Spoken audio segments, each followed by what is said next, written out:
Hi, I'm Brittany Hunley. Thank you for joining me for this video, Sex After Grief, Reclaiming Intimacy in the Wake of Loss. This one is a tender topic. What happens to sexuality, desire, and intimacy after grief? Whether you've lost a child or pregnancy, a spouse or a partner, a parent, a sibling, or just someone who shaped your life, grief touches the body. It touches how we relate to others and even how we relate to ourselves.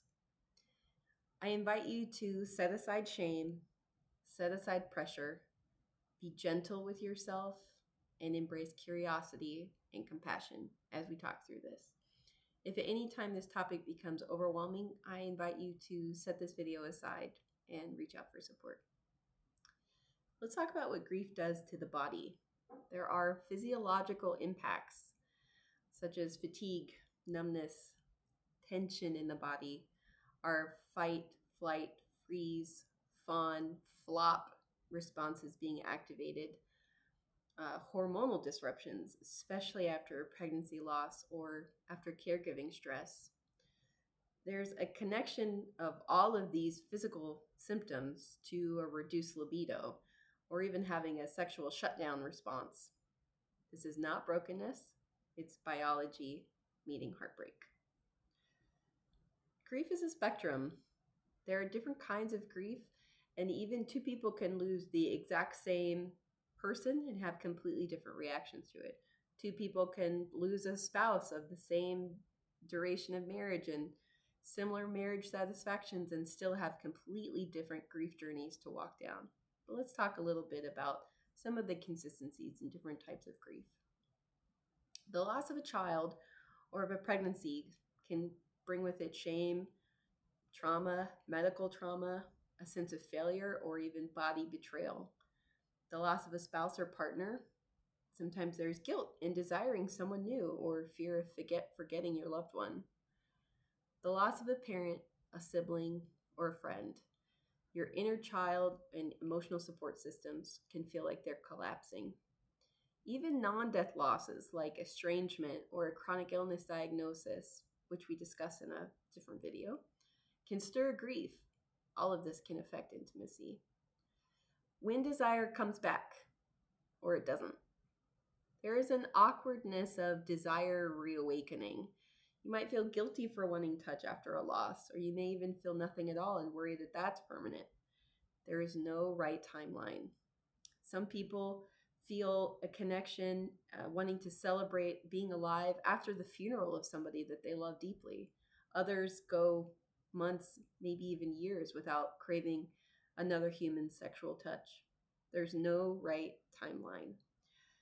There is spontaneous and responsive desire. Grief often dulls the former, spontaneous desire.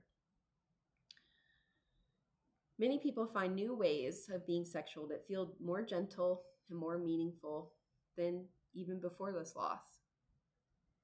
So let's navigate the topic of sex with a partner after a shared loss. So one person may want to cling close and the other one might withdraw. This could be a couple where they lost a shared friend or a shared family member. There's no right or wrong way to respond to this kind of loss or grief. And sometimes there is a new desire discrepancy that maybe had never happened before as a response to grief. I encourage you to have open communication and conversations with each other. Checking in. What does intimacy feel like for you right now? Can we try holding instead of having sex? Snuggling, hugging, or kissing? Neutral massage and non-sexual touch.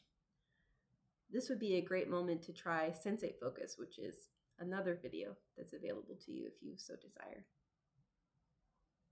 Solo exploration. Self-touch and masturbation can be healing. It can also be confusing or even triggering after grief. It's important to reframe self-pleasure as a way of reclaiming aliveness and agency if any feelings of guilt or shame arise.